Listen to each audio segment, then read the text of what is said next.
Update eight 12 में आपका स्वागत है। मैं हूं प्रतिबिंब शर्मा। सबसे पहले नजर मुख्य गतिविधियों पर। ऑपरेशन सिंदूर की सफलता के बाद पहली बार आज मंत्रिपरिषद की बैठक। प्रधानमंत्री नरेंद्र मोदी करेंगे बैठक की अध्यक्षता। सरकार के तीसरे कार्यकाल की उपलब्धियों के प्रचार की रूपरेखा की जाएगी तैयार। दुनिया के सबसे ऊंचे पुल पर दौड़ेगी वंदे भारत रेल। प्रधानमंत्री नरेंद्र मोदी 6 जून को करेंगे चिनाब ब्रिज पर रेल का उद्घाटन। कटरा से श्रीनगर के लिए पहली वंदे भारत एक्सप्रेस को हरी झंडी दिखाकर करेंगे रवाना। प्रधानमंत्री नरेंद्र मोदी की लीडरशिप के मुरीद हुए एलन मस्क के पिता एरोल मस्क। कहा, प्रधानमंत्री नरेंद्र मोदी आज दुनिया के सबसे बेहतरीन नेताओं में से एक। वैश्विक निवेश के लिए भारत की योजनाओं को बताया शानदार। हिंदू धर्म में भी दिखाई रुचि। कहा, भगवान शिव का अनुसरण करे संसार। राष्ट्रपति भवन में रक्षा अलंकरण समारोह का दूसरा चरण आज। राष्ट्रपति द्रौपदी मुर्मू देंगी वीरता पुरस्कार। उपराष्ट्रपति और प्रधानमंत्री भी समारोह में होंगे शामिल। पहले चरण में 6 कीर्ति चक्र और 33 शौर्य चक्र किए गए थे प्रदान। आतंकवाद को कतई बर्दाश्त नहीं करने की नीति पर दृढ़ है भारत। लोकसभा अध्यक्ष ओम बिरला ने आतंकवाद को वैश्विक शांति, स्थिरता और मानवाधिकारों के लिए बताया सबसे बड़ा खतरा। पुर्तगाल में विधानसभा अध्यक्ष के साथ द्विपक्षीय बैठक के दौरान सभी प्रगतिशील देशों से आतंकवाद के विरुद्ध एकजुट होकर संयुक्त रणनीति बनाने का किया आह्वान।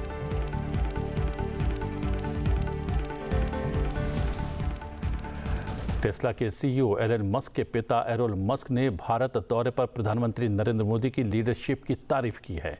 उन्होंने कहा कि प्रधानमंत्री नरेंद्र मोदी आज दुनिया के सबसे बेहतरीन नेताओं में से एक हैं।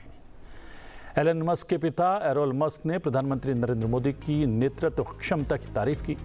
एक न्यूज एजेंसी के साथ इंटरव्यू में एरोल मस्क ने कहा कि प्रधानमंत्री नरेंद्र मोदी आज दुनिया के सबसे बेहतरीन नेताओं में से एक हैं। जब वो टीवी पर बोलते हैं तो देखकर खुशी होती है। वो आत्मविश्वास और स्पष्टता के साथ अपनी बात रखते हैं। उनके नेतृत्व में भारत ने न केवल आर्थिक बल्कि वैश्विक कूटनीति में भी बड़ी छलांग लगाई है। उन्होंने भारत को विश्व की एक बड़ी शक्ति बताया। आर्थिक प्रगति और वैश्विक भूमिका की सराहना की। एरोल मस्क ने भारत में टेस्ला के संभावित मैन्युफैक्चरिंग प्लांट और इलेक्ट्रिक वाहनों में निवेश की योजनाओं का समर्थन किया। उन्होंने हिंदू धर्म में भी रुचि दिखाई और कहा कि दुनिया को भगवान शिव का अनुसरण करना चाहिए।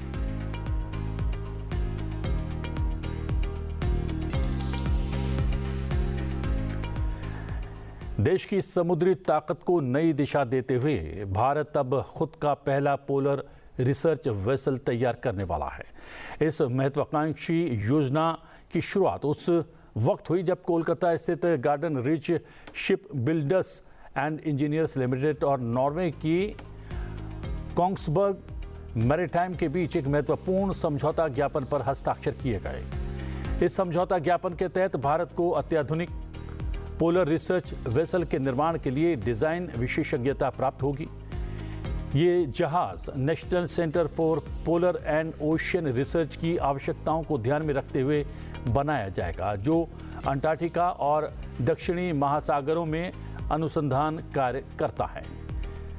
GRSC को जटिल समुद्री जहाज जैसे युद्धपोत, सर्वे और अनुसंधान पोतों के निर्माण का अनुभव है और अब यही कंपनी कोलकाता स्थित अपने यार्ड में भारत का पहला PRV बनाने वाली है। यह जहाज अत्याधुनिक वैज्ञानिक उपकरणों से लैस होगा और समुद्री पारिस्थितिकी, महासागर की गहराइयों और जलवायु परिवर्तन जैसे अहम विषयों पर रिसर्च करेगा।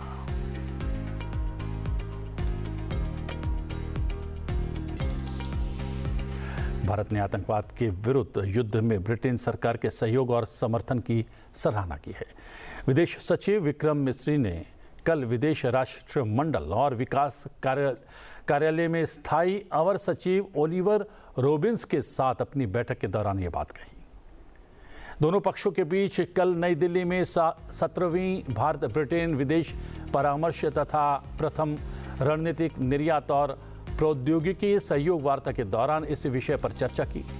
विदेश मंत्रालय ने कहा कि भारत पक रणनीतिक साझेदारी है।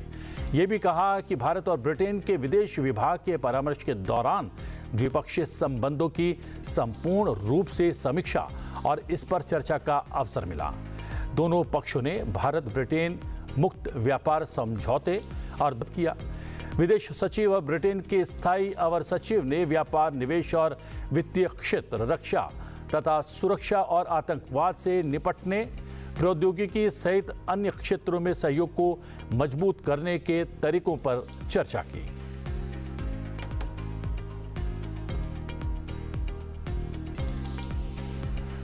राष्ट्रपति ने लद्दाख सिविल सेवा विकेंद्रीकरण और भर्ती संशोधन विनियमन 2025 को मंजूरी दे दी है। इसके अलावा भर्ती संशोधन विनियमन 2025 को मंजूरी दे दी है।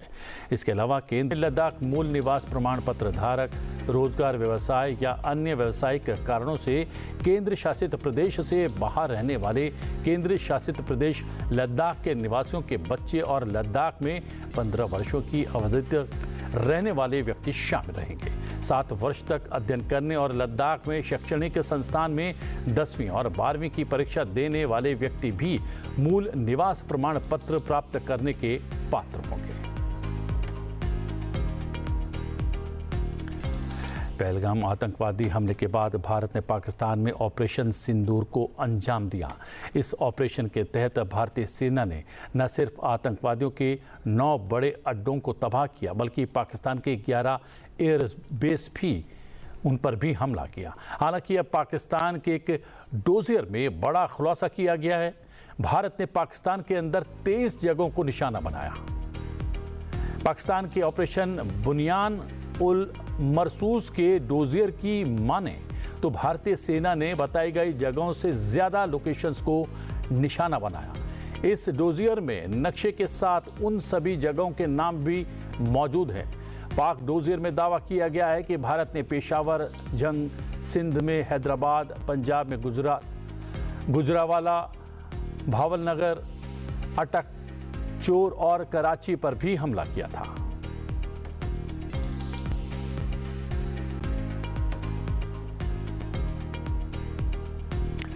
प्रधानमंत्री नरेंद्र मोदी आज केंद्रीय मंत्रियों की परिषद की बैठक की अध्यक्षता करने वाले हैं। पाकिस्तान के विरुद्ध ऑपरेशन सिंदूर के तहत भारत की सैन्य कार्रवाई के बाद पहली मंत्री परिषद की बैठक है। बैठक में सरकार के तीसरे कार्यकाल की उपलब्धियों के प्रचार की रूपरेखा तैयार की जाएगी। साथ ही आतंक पर प्रहार करने वाले सैन्य अभियान ऑपरेशन सिंदूर की विस्तृत जानकारी दी जाएगी और इसके प्रचार की रणनीति पर भी चर्चा की जाएगी। मोदी सरकार के तीसरे कार्यकाल की ये दूसरी और पहलगाम आतंकवादी हमले के बाद मंत्रिपरिषद की ये पहली बैठक होगी। बैठक में प्रधानमंत्री नरेंद्र मोदी के संबोधन के साथ कैबिनेट सचिव सरकार की उपलब्धियों और विदेश मंत्री एस जयशंकर ऑपरेशन सिंदूर पर अपनी प्रस्तुति देंगे।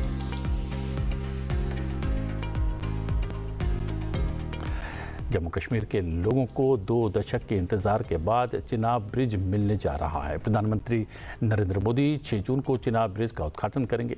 साथ ही प्रधानमंत्री कटरा से श्रीनगर के लिए पहली वंदे भारत एक्सप्रेस को हरी झंडी दिखाकर रवाना करेंगे।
प्रधानमंत्री नरेंद्र मोदी ने मंगलवार को चित्तूर, आंध्र प्रदेश के निकट आयोजित योगांध्र 2025 कार्यक्रम में योग प्रेमियों की जीवंत भागीदारी की सराहना की।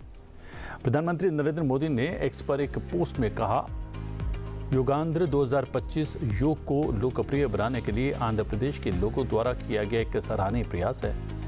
केंद्रीय मंत्री प्रताप राव जाधव द्वारा सोशल मीडिया प्लेटफॉर्म एक्स पर साझा की गई एक पोस्ट का उल्लेख करते हुए प्रधानमंत्री नरेंद्र मोदी ने कहा, योग दिवस 2025 के प्रति बढ़ते उत्साह को देखकर खुशी हो रही है। युगांध्र 2025 योग को लोकप्रिय बनाने के लिए आंध्र प्रदेश के लोगों द्वारा किया गया एक सराहनीय प्रयास है। मैं 21 तारीख को आंध्र प्रदेश में योग दिवस मनाने का बेसब्री से इंतजार कर रहा हूं। उन्होंने आगे कहा कि मैं आप सभी से योग दिवस मनाने और योग को नियमित रूप से अपने जीवन का हिस्सा बनाने का आह्वान करता हूं। अंतर्राष्ट्रीय योग दिवस 21 जून को है और इससे पहले देश भर में बड़े पैमाने पर योग जागरूकता कार्यक्रम आयोजित किए जा रहे हैं। ये कार्यक्रम आंध्र प्रदेश के पुलिंगुड्डू ट्विन हिल्स के बीच आयोजित किया गया, जहां 2000 से अधिक योग प्रेमी अंतर्राष्ट्रीय योग दिवस 2025 के लिए आंध्र प्रदेश में महीने भर चलने वाले कार्यक्रम की शुरुआत करने के लिए एकत्रित हुए।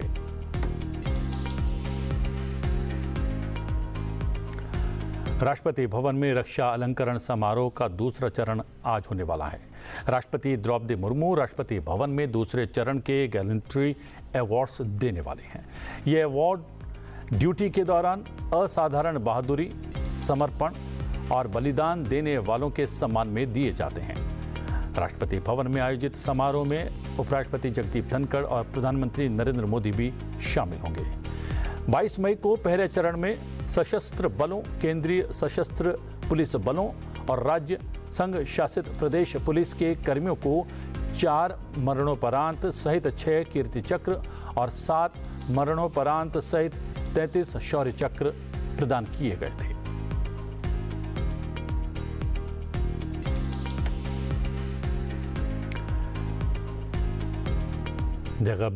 जब गरीब और वंचित लोग विकास तथा समृद्धि का अनुभव करेंगे, तभी हम विकसित राष्ट्र के लक्ष्य को साकार करने के करीब होंगे। नई दिल्ली में राज्य सिविल सेवाओं से भारतीय प्रशासनिक सेवा संवर्ग में शामिल और लाल बहादुर शास्त्री राष्ट्रीय प्रशासनिक अकादमी में 127वें प्रशिक्षण कार्यक्रम में भाग ले रहे राज्य सिविल सेवा अधिकारियों को संबोधित करते हुए राष्ट्रपति द्रौपदी मुर्मू। राष्ट्रपति द्रौपदी मुर्मू ने नवनियुक्त भारतीय प्रशासनिक अधिकारियों से आर्टिफिशियल इंटेलिजेंस, ई गवर्नेंस और डिजिटल व्यवस्था में नवाचारों को अपनाने का आग्रह किया। राष्ट्रपति द्रौपदी मुर्मू ने अधिकारियों से अपने आचरण में ईमानदारी, कार्यों में पारदर्शिता और उत्तरदायित्व बनाए रखने का भी आग्रह किया। राष्ट्रपति ने अधिकारियों से विकसित भारत 2047 तक एक विकसित भारत के बड़े दृष्टिकोण के अनुरूप कार्य करने का आग्रह भी किया। As officers of state civil services, your efforts were based on state-specific priorities.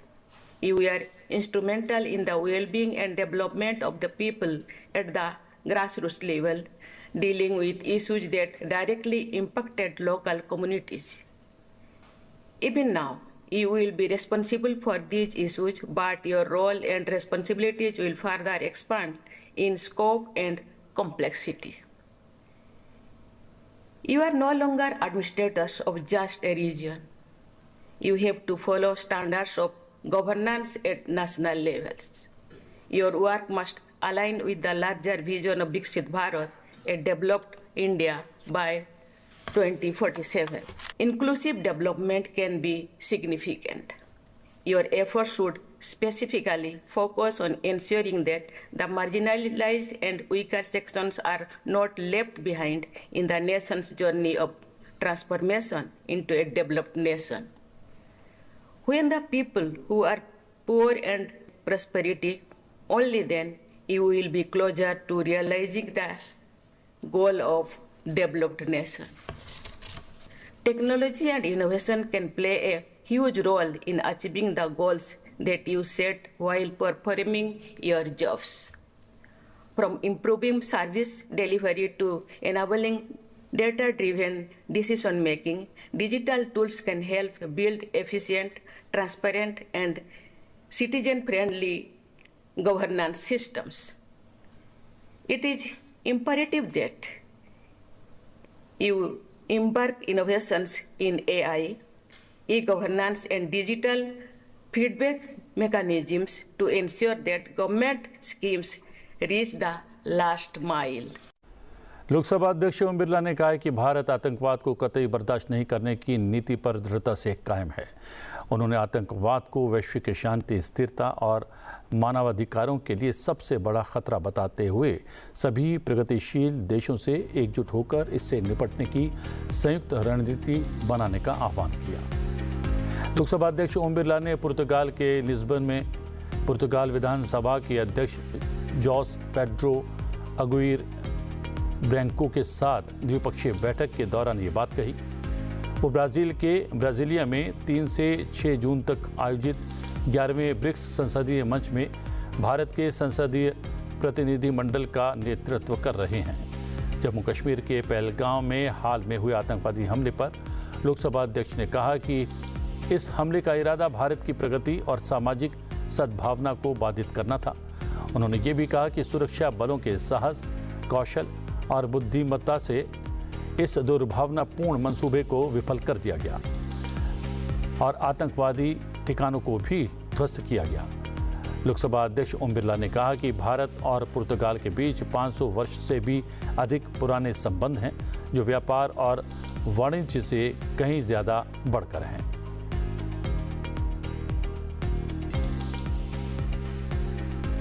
Lok Sabha अध्यक्ष ओम बिरला ब्रिक्स संसदीय मंच के लिए भारतीय संसदीय प्रतिनिधिमंडल का नेतृत्व कर रहे हैं। आज शाम 7 बजे ब्राजील में 11वें ब्रिक्स संसदीय मंच का उद्घाटन समारोह होगा और भारतीय समय के अनुसार आज मध्य रात्रि में ब्राजील में अर्थव्यवस्था के विकास के लिए नए रास्तों की तलाश में ब्रिक्स संसदीय कार्रवाई पर सत्र का आयोजन किया जाएगा।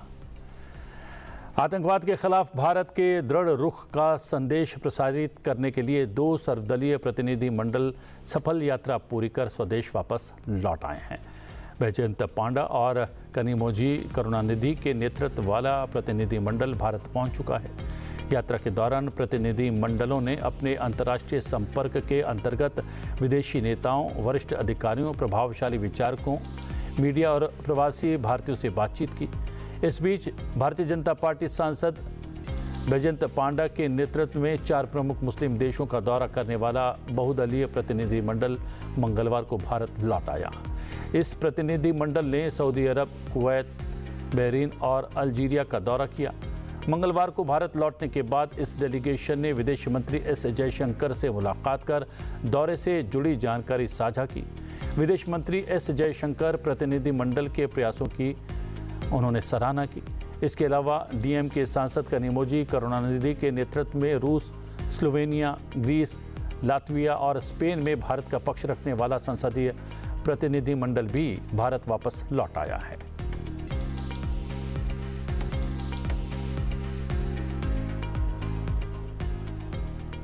बारिश और बाढ़ ने पूर्वोत्तर के राज्यों में भारी तबाही मचाई है। हजारों की संख्या में लोग प्रभावित हुए हैं।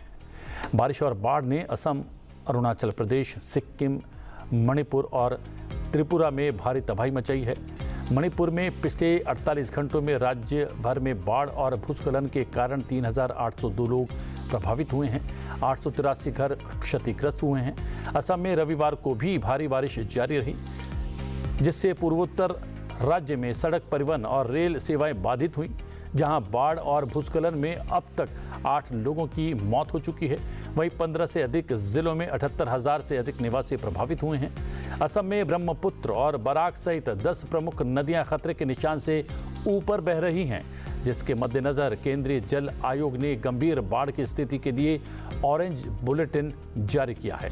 लाचुंग और चुंगथांग कस्बों में कई दिनों से फंसे 1,678 पर्यटकों को निकाला गया है, लेकिन लाचेन में अभी भी 100 से अधिक पर्यटक फंसे हुए हैं। प्रधानमंत्री नरेंद्र मोदी ने असम के मुख्यमंत्री हेमंत बिस्वा, सिक्किम के मुख्यमंत्री प्रेम सिंह तमांग और मणिपुर के राज्यपाल अजय भल्ला से क्षेत्र में भारी बारिश और बाढ़ के कारण उत्पन्न हुई स्थिति पर बात की। प्रधानमंत्री नरेंद्र मोदी ने हर संभव मदद और समर्थन का आश्वासन भी दिया। गरीब की पीड़ा वही समझ सकता है जिसने अभाव देखा हो। इसलिए जब प्रधानमंत्री नरेंद्र मोदी ने 9 संकल्पों की बात की तो उसमें से एक संकल्प था गरीबों की सहायता। आइए इस वीडियो के माध्यम से जानें गरीबों की सहायता के लिए प्रधानमंत्री मोदी और उनकी सरकार द्वारा शुरू की गई विभिन्न जन कल्याणकारी योजनाओं और उनके परिणामों के बारे में। गरीब की पीड़ा वही समझ सकता है जिसने खुद अभाव देखा हो, और शायद इसीलिए जब प्रधानमंत्री नरेंद्र मोदी ने नवकार महामंत्र के अवसर पर 9 संकल्पों की बात की तो उनमें से एक संकल्प था गरीबों की सहायता। मोदी जी का ये संकल्प केवल भाषणों तक सीमित नहीं रहा, ये विचार गरीब कल्याण की योजनाओं का मूल मंत्र बना, जिससे गरीबों के जीवन में ऐतिहासिक बदलाव हुए।